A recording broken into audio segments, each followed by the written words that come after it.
ఆరోగ్యాభిలాషులందరికీ నా హృదయపూర్వక నమస్కారములు. మనందరం ఉదయం లేచిన వెంటనే చక్కటి అల్పాహారము అంటే ఇడ్లీ అని చెప్పుకుంటూ ఉంటాం. నెలలు బిడ్డ నుంచి ముసలివారి వరకు ప్రతింట్లో ప్రతిరోజు పెట్టే చక్కటి అల్పాహారం ఇడ్లీ అనుకునే దాని వెనుకుండే వాస్తవాలు తెలుసుకోబోతున్నాం. మరి ఇడ్లీ తింటే ఏం జబ్బులు వస్తాయో కూడా మీరు ఎప్పుడు ఆలోచించట్లేదు. అలాంటి వాటి గురించి నేను చెప్పబోతున్నాను ఈ రోజున. ఇడ్లీ తయారు చేయాలి అంటే కప్పు మినపప్పుకి 2 కప్పుల బియ్యపు రవ్వ కలుపుతారు.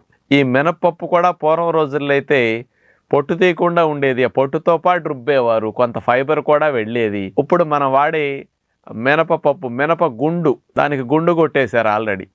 ఆ మినపప్పు కప్పు, దీనికి ఉప్పుడు రవ్వ ఎలా తయారు చేస్తారు? బియ్యాన్ని, తెల్లటి బియ్యాన్ని ముఖ్యంగా 2 పాలిష్లు పడతాం కాబట్టి పోషకాలు ఏముండవు, ఓన్లీ కార్బోహైడ్రేట్స్ ఉంటాయి. ఆ తెల్లటి బియ్యాన్ని నానపెట్టి ఎండపెట్టి రవ్వ చేస్తే దాన్ని ఉప్పుడు రవ్వ అంటారు.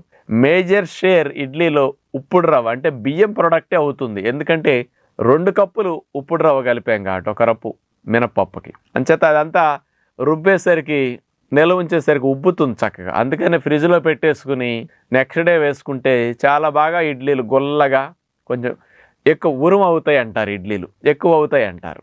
అట్లా ప్రతిరోజు ఇడ్లీలు వేస్తూ ఉంటారు. ఇక ఆడవారైతే ఫ్రిడ్జ్లో పిండి పెట్టుకోవటం, లేవటుందంటే గుంటలు తీయటం, ఇడ్లీలు వేయటం, వాయిలు దింపటం, ప్లేట్ మీద 4 గుంటలు 6 గుంటలు అని ఇట్లా ఉంటాయి కదా, ఇక ఎవరి వాయి వాళ్ళకి వడ్డించేయటం. అంటే ఎవరైనా సరే ఏదైనా అనారోగ్య సమస్యలు వచ్చినప్పుడు ఏమంటుంటారండి, అసలు మేము పూరీలు తినమండి, దోశలు తినమండి, మైసూరు బజ్జీలు లాంటివి తినమండి, రోజు ఇడ్లీయే తింటామండి. అంటే ఎంతో మంచి పని చేసినట్టుగా ఇడ్లీ తింటే మనందరం చెప్పుకుంటూ ఉంటాం. ఇడ్లీ మంచిది అంటానికి కారణాలు ఏంటి? మరి అందరూ ఇడ్లీని నెంబర్ 1 స్థానంలో నిలిపారు కదా, అంత మంచిదని ఇడ్లీని తెలియజేస్తున్నారు కదా, మరి నేను అది తప్పు అంటాను. మీరందరూ ఇడ్లీ మంచిది అంటానికి కారణాలు ఏమిటి? దాన్ని చూసుకుంటే ఇడ్లీలో మంచిదంటానికి మొదటి కారణం నూనె లేదు కాబట్టి ఇడ్లీ మంచిది, కరెక్టే. నూనె హాని కాబట్టి, నూనె లేనంత మాత్రాన ఆ దోషం లేదు కాబట్టి ఇడ్లీకి మంచిది. రెండవది ఆవిరిలో ఉడికింది. ఆవిరిలో ఉడకటం వల్ల ఏంటంటే కొద్దిగా డైజెషన్ ఈజీగా ఉంటాయి. అందులో ఉప్పు కారాలు ఏమి లేవు కాబట్టి అది పిండిలో కొంచెం ఉప్పు కలుపుతారు. నూనెలు, మసాలాలు, కారాలు ఏమి ఉండవు కదా ఇడ్లీ, అందుకని మంచిది. ఇడ్లీ తేలిగ్గా డైజెషన్ అవుతుంది, హాయిగా అనిపిస్తుంది తిన్నాక కూడా. గ్యాసెస్ రావు, ఎందుకంటే బియ్యం షేర్ ఎక్కువ ఉంది కదా ఇందులో, మినపప్పు షేర్ తక్కువ కాబట్టి గ్యాసెస్ రావు, హాయిగా అనిపిస్తుంది అనమాట. ఇతర టిఫిన్స్ తిన్న దాంతో పోలిస్తే ఇడ్లీ తిన్నప్పుడు ఎప్పుడు కూడా కంఫర్ట్ ఎక్కువ ఉంటుంది సహజంగా. అంచేత ఇడ్లీ మంచిదంటానికి ఆయిల్ లేకపోవటం, తేలిగ్గా అరగటం, హాయిగా మత్తు లేకుండా హెవీగా అనిపించకుండా ఉంటాం, ఇవన్నీ మంచి లక్షణాలు. మరి ఆయిల్ లేదు మంచిదే, మరి ఇడ్లీలో ఏమి లాభాలు ఉన్నాయి? పూరీ, దోశతో, వడతో ఇట్లాంటి వాటితో పోలిస్తే ఇడ్లీ మంచిది అనుకుంటున్నాం కదా. ఈ మంచిది ఎలాంటిది అంటే నేనేమంటానంటే, కాఫీతో పోలిస్తే టీ మంచిది, మాంసంతో పోలిస్తే చేప మంచిది, పంచదారతో పోలిస్తే బెల్లం మంచిది, విస్కీతో పోలిస్తే బీరు మంచిది, దాంతో కంపేర్ చేస్తే పూరీతో, దోశతో, వడతో పోలిస్తే ఇడ్లీ మంచిది. కానీ ఇడ్లీలో మంచి అంటానికి ఏమున్నాయి చెప్పండి, అది నేను అనేది. ఇక్కడ ఇడ్లీ తింటే జబ్బులు వస్తాయని మీరేమంటలేదు ఎప్పుడు, కానీ ఇడ్లీలో ఏమి లాభాలు ఉన్నాయి? నష్టం లేదు, లాభాలు ఏమున్నాయి? ఇది అసలు ప్రశ్న.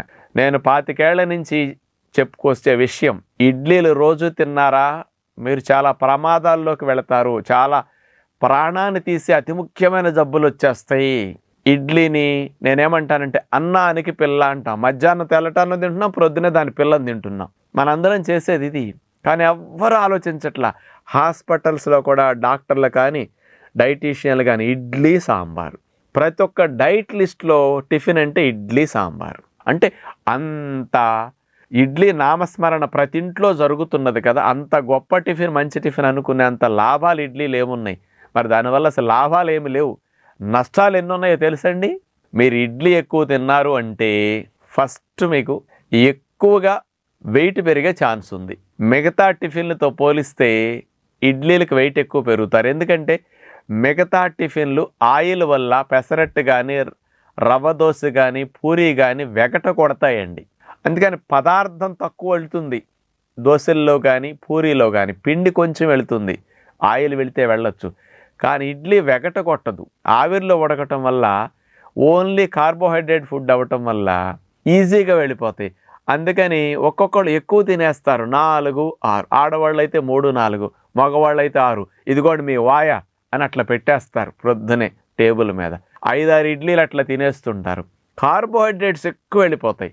ఇడ్లీలో రిఫైన్ చేసిన వైట్ రవ్వ వాడాం, పొట్టు తీసేసిన మినప్పప్పు, అంచేత దాన్ని వాడేది సాంబారు కొంచెం చట్నీ నంచుకొని. పొట్టలోకి వెళ్ళటంతో ఇడ్లీ త్వరగా అరిగిపోతుంది. ఫైబర్ లేదు కదా, 0 ఫైబర్ ఫుడ్ ఇది. ఫైబర్ లేని ఆహారాలన్నీ స్పీడ్గా బ్లడ్లోకి దూకేస్తాయి. ఇంత చక్కెర ఒక్కసారి వెళ్ళిపోయాయి. మీకు టిఫిన్ చేసిన తర్వాత ఆఫీసులోకి వెళ్ళి కూర్చుని వర్క్ చేస్తారు, తేలికపాటి పనులు చేసుకునేవారు. మీకు ఖర్చు ఎక్కువ కాదు. ఈ పిండి పదార్థాలు మిగిలిపోతాయి రక్తం లోపలికి వెళ్ళిన తర్వాత. ఇలాంటి ఎంటీ కార్బోహైడ్రేట్స్ వస్తే దీని నుంచి మన బాడీ ఏం చేస్తుంది, కొవ్వుగా మార్చేసి కొవ్వు కణాలు అకౌంట్లో వేసేస్తుంది. అందుకని స్పీడ్గా డైజెషన్ అయ్యి స్పీడ్గా బ్లడ్లోకి వెళ్ళిపోయేవన్నీ త్వరగా స్పీడ్గా వెయిట్ పెరిగేటట్టు చేస్తాయి. అందుకని వెయిట్ పెరగటానికి ఇడ్లీ ఒక కారణం. అంటే తెలియకుండానే వెయిట్ పెరుగుతాం. అంటే మంచి టిఫిన్ అని లావు ఉన్నవాళ్ళు కూడా బరువు తగ్గాల్సిన వారు కూడా ఇడ్లీలే తింటుంటారు ప్రొద్దునే. ఎందుకంటే నూనె ఉన్న పూరీల్లో కొవ్వు ఉంది, పెసరట్లో కొవ్వు ఉంది, గారెలో కొవ్వు ఉంది, కానీ ఇడ్లీలో కొవ్వు లేదు కదా అనుకుంటున్నారు. పిండి పదార్థాలే కొవ్వుగా మారతాయి. నాకు తెలిసి వాటికంటే ఇదే డేంజర్ ఎక్కువ. ఇది మొదటి నష్టం. రెండవది, ఇడ్లీలు ఎక్కువ వాడితే డయాబెటీస్ వచ్చేసి ఛాన్సెస్ ఎక్కువ ఉంటాయి మీకు. ఎందుకంటే రైస్ ప్రొడక్ట్స్ ఎక్కువ వాడితే, రిఫైన్ చేసిన వైట్ రైస్ ప్రొడక్ట్ ఇది ఇడ్లీ. ఈ ఇడ్లీలో వాడే రవ్వ ప్రధానంగా త్వరగా డైజెషన్ అయిపోతాయి. పొట్టు తీసిన మినప్పప్పు త్వరగా రక్తం లోపలికి వెళ్ళి రక్తంలో గ్లూకోజ్ స్థాయిలను పెంచుతాయి. ఇంత గ్లూకోజ్ని కంట్రోల్ చేయాలంటే ఎక్కువ ఇన్సులిన్ వచ్చేస్తుంది, కానీ మీ బాడీ వాడుకోదు. ఇన్సులిన్ సహాయంతో కొవ్వుగా మార్చేస్తుంది, అకౌంట్లోకి వెళుతుంది.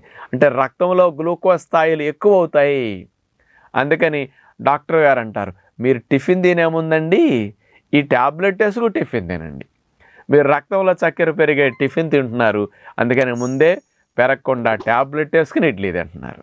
చెంబుడు నీళ్ళు దగ్గర పెట్టుకోండి, తర్వాత బురదలో కాలు పెట్టండి అన్నట్టుంది అది. ఎందుకంటే బురద అవుతుంది కాబట్టి కడుక్కోవడానికి ముందే నీళ్లు పెట్టుకుని పెట్టండి అన్నట్టు. అంటే రక్తంలో చక్కెర స్పీడ్గా పెంచే ఇడ్లీ ప్రధాన నష్టం తేలి గరిగిపోవటం, తొందరగా బ్లడ్లోకి వెళ్ళిపోతుంది. ఒక్కసారే చక్కెర దూకేస్తుందండి. గేటులు లేపితే లాకుల దగ్గర నీళ్లు దూకినట్టుగా చక్కెర ఒక్కసారి బ్లడ్లోకి వెళ్ళిపోతుంది. అందుకని తొందరగా షుగర్ లెవెల్స్ రైజ్ అవుతాయి. లేని వాళ్ళకి కూడా 20 ఏళ్ళకి 15 ఏళ్ళకి షుగర్లు రావడానికి కూడా ఇడ్లీ కారణం. ఇట్లాంటి వాటిని మానండి. మూడవది, బ్లడ్లో ట్రైగ్లిజరైడ్స్, కొలెస్ట్రాల్ బాగా పెరుగుతాయి దీనివల్ల. ముఖ్యంగా ట్రైగ్లిజరైడ్స్ అంటే బ్లడ్లో ఫ్యాట్ అన్నమాట. ఈ వైట్ ప్రొడక్ట్స్ అన్నీ త్వరగా బ్లడ్లోకి వెళ్ళి కూర్చుంటాయి. అంత చక్కెర ఎక్కువ ఉన్నప్పుడు బాడీ దీన్ని ఇన్సులిన్ సహాయంతో కొవ్వుగా మార్చేస్తుంది. ఈ బ్లడ్లో ఉన్న కొవ్వుని ట్రైగ్లిజరైడ్ అంటారు. ఈ ట్రైగ్లిజరైడ్ స్థాయి ఎక్కువ ఉందంటే బ్లడ్లో గుండె జబ్బులు వచ్చే రిస్క్ ఎక్కువ ఉంటుంది మనకి.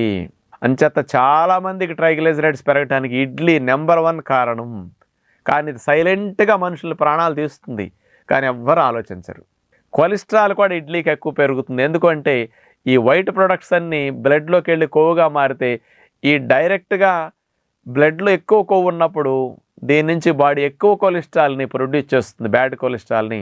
అందుకని మీకు హై కొలెస్ట్రాల్ లెవెల్స్ రావడానికి కూడా ఇడ్లీ ఒక కారణం. అందుకని వైట్ ప్రొడక్ట్స్ని మనం అవాయిడ్ చేయగలిగితే చాలా చాలా లాభం అనమాట. ఇడ్లీ వల్ల ఇంకో నష్టం చూస్తే మలబద్ధకం వస్తుంది. ఎందుకంటే 0 ఫైబర్ ఫుడ్. అందుకని ప్రేగుల్లో ఏమీ ఉండదు, ఇక క్లీన్ చేయడానికి ఏమి ఉండవు. అందుకని మోషన్ కూడా సరిగా రాదు. అంటే తేలిక గరుగుతున్నాయి, గ్యాస్ లేదు, హాయిగా ఉందని ఇడ్లీ తింటున్నారు. కానీ మరి ఇవన్నీ ఎప్పుడన్నా ఆలోచిస్తారా? మీరు తినే ఇడ్లీ ద్వారా అసలు ఏమన్నా పోషక పదార్థాలు వచ్చినాయి ఒక్కసారి ఆలోచించండి. మినపప్పు కొంచెం వెళ్ళింది, ఒక్కొక్కరికి ఇంత వెళ్తుంది. కప్పు మినపప్పులో 4 కోసం కప్పు వేసాం, ఇంత మినపప్పు వెళ్తుంది.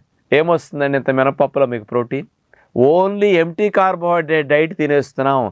ఈ రోజుల్లో మనుషులు ఎక్కువ మందికి గుండె జబ్బులు రావటానికి, షుగర్ రావటానికి, బరువు పెరగటానికి, ఇట్లాంటివన్నీ రావటానికి ఎంటీ కార్బోహైడ్రేట్ డైట్ ఎక్కువ తింటాం number 1 reason.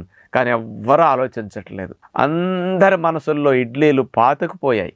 Best best best number 1 tiffin అని. నేను ఒకటే మాట చెప్పేవాడిని, కొంప ముంచే టిఫిన్ అంటే ఇడ్లీ. మనిషి జీవితాల్ని నాశనం చేసే టిఫిన్ ఇడ్లీ. మానండి, పిల్లలకి పెట్టకండి. చంటి బిడ్డలకు పెడుతున్నారంటే ఎంత పాపం చేయటమో వాళ్ళకి పాపం. 0 న్యూట్రిషన్, ఒక్క పోషకం ఉండదు. కానీ అలాంటి బిడ్డలకి రక్షణ వ్యవస్థను పాడు చేయటానికి ఎంటీ కార్బోహైడ్రేట్ డైట్ ఎంత డేంజరు. అంచేత తల్లులు, అమ్మలు కాస్త ఆలోచించండి. ఇన్నాళ్ళు తిన్నారు, అలాంటి టిఫిన్స్ డైరెక్ట్గా కేవలం కార్బోహైడ్రేట్స్ ఉండే టిఫిన్స్ని మానండి. అంటే ఇంత చిన్న ఏజ్లోనే గుండె జబ్బులు, అధిక బరువు, షుగర్ వ్యాధులు, కొలెస్ట్రాల్ సమస్యలు ఇట్లా వస్తున్నాయంటే ఇలాంటి ఆహారాలని కూడా ఆలోచించకపోతే ఎట్లా మీరు? అంచేత ఈ ఇడ్లీని రోజు వేయకండి. దాని ప్లేసులో ఇంకా కావాలంటే పొట్టు తీయకుండా పెసలు నానపెట్టి రుబ్బో, లేకపోతే పెసలను డైరెక్ట్గా రుబ్బో, పెసరట్టు వేయండి నాన్ స్టిక్లో. Best tiffin. పొట్టు తీయకుండా మినిమల్ రుబ్బి ఆ పిండిలో ఏమి కలపను కదా, ఒట్టి మినపిండి నాన్ స్టిక్ మీద గారెలు వేసుకోండి, కాస్త మేగడ రాసి కాల్చుకుని ఓవెన్లో గారెలు కాల్చుకోండి. మంచి టిఫిన్ ఇది. ఎందుకంటే ప్రోటీన్ ఎక్కువ ఉండేవి తినాలి, ఫైబర్ ఎక్కువ ఉండేవి తినాలి, ఎంటీ కార్బోహైడ్రేట్స్ కట్ చేయాలి. అలాంటివి తీసుకోండి. ఎప్పుడన్నా ఇడ్లీ తినాలనిపిస్తే అందులో కాస్త పాళ్ళు తగ్గించుకోవాలి. ఈ మధ్య మంచిదని మిలెట్స్తో ఇడ్లీ తింటున్నారు. తెల్లటి ఇడ్లీ ఉప్పుడు రవ్వతో చేసుకున్న దానికంటే మిలెట్స్ ఇడ్లీ రవ్వలు కొంచెం మార్చి చేసుకోవటం మంచిది. కానీ కార్బోహైడ్రేట్స్ ఎక్కువ వెళతాయి. గుడ్డి కంటే మెల్లమేలు. మిలెట్స్ ఇడ్లీ మంచిది, కానీ ఎక్కువ కార్బోహైడ్రేట్స్ అవుతాయి. కాబట్టి అలాంటి వాటిని కాస్త తగ్గించడానికి ట్రై చేయండి. నేను ఎప్పుడైనా ఇడ్లీ ఎట్లా తినమంటానంటే, ఒక 10 రోజులు 15 రోజులు మీరు ఇడ్లీలు మానేసి మొలకలు తిన్నారు, ఇడ్లీల మీద బెంగ వస్తుంది, ఇడ్లీ తిన్నట్టు మీకు కల వస్తుంది. ఎప్పుడైనా అట్లా కల వచ్చినప్పుడు ఇడ్లీ పెట్టుకోండి. ఆ తినేటప్పుడు కూడా వాయి పెట్టుకోవద్దు. ఒక ఇడ్లీ లేకపోతే 2 ఇడ్లీ, జీవితానికి సరిపడా ఇడ్లీ తినేసాం. మన కోట, మన రేషన్ అయిపోయింది. కాబట్టి అలాంటి టిఫిన్స్ని ఇళ్లల్లో పిల్లలకు పెట్టకండి, జీవితాలు నాశనం చేయకండి. చిన్న ఏజ్లోనే మొండి జబ్బులు వచ్చి ప్రమాదాల్లోకి వెళ్ళేటట్టు పేరెంట్స్ పిల్లల్ని తయారు చేయకండి. ఇది నా మనవగా ఒక్కసారి ఆలోచించండి, కాస్త అలవాట్లను మార్చండి. వెనకటి రోజుల్లో, ఇప్పుడు నా చిన్నప్పుడు కూడా ఒక ఎగ్జాంపుల్ చెప్తా. నేను 7th క్లాస్ ఎప్పుడో చదువుకునేటప్పుడు శ్రీరామనవమికి తిరునాళ్ళు జరుగుతుంది మా పక్క ఊర్లో. మా నాన్నగారు పావల ఇచ్చారు తిరునాళ్ళకి, 2 రోజులు తిరునాళ్ళకి. దాన్ని పట్టుకెళ్ళి తిరునాళ్ళకి వెళ్ళినప్పుడు మేము ఇడ్లీ కొనుక్కు తిన్నానండి. ఇడ్లీ సంవత్సరానికి 1-2 సార్లు పెట్టేవారు తప్ప ఎప్పుడెప్పుడు వేసేవారు కాదు. అంటే తిరునాళ్ళకి వెళ్ళినప్పుడు ఇడ్లీ కొనుక్కు తిన్నామంటే ఇడ్లీ వేయటానికి కూడా వెనకటి రోజుల్లో ఉండేది కాదు, తినేవాళ్ళం కాదు, తెలిసేది కాదు. అంచేత అప్పుడప్పుడు తినే ఆహారాన్ని ఇప్పుడు బాగుందని నిత్యం తినేసేసి ప్రతి ఇంట్లో ఇలాంటి పొరపాటు ఎక్కువగా చేస్తున్నాం. అంచేత మంచి ఆహారాలు అవి కాదు. కాబట్టి ఆలోచన మార్చుకుందామని, మంచి ఆహారాల వైపు మనసు పెడదామని విజ్ఞప్తి చేస్తూ అందరికీ సెలవు. నమస్కారం.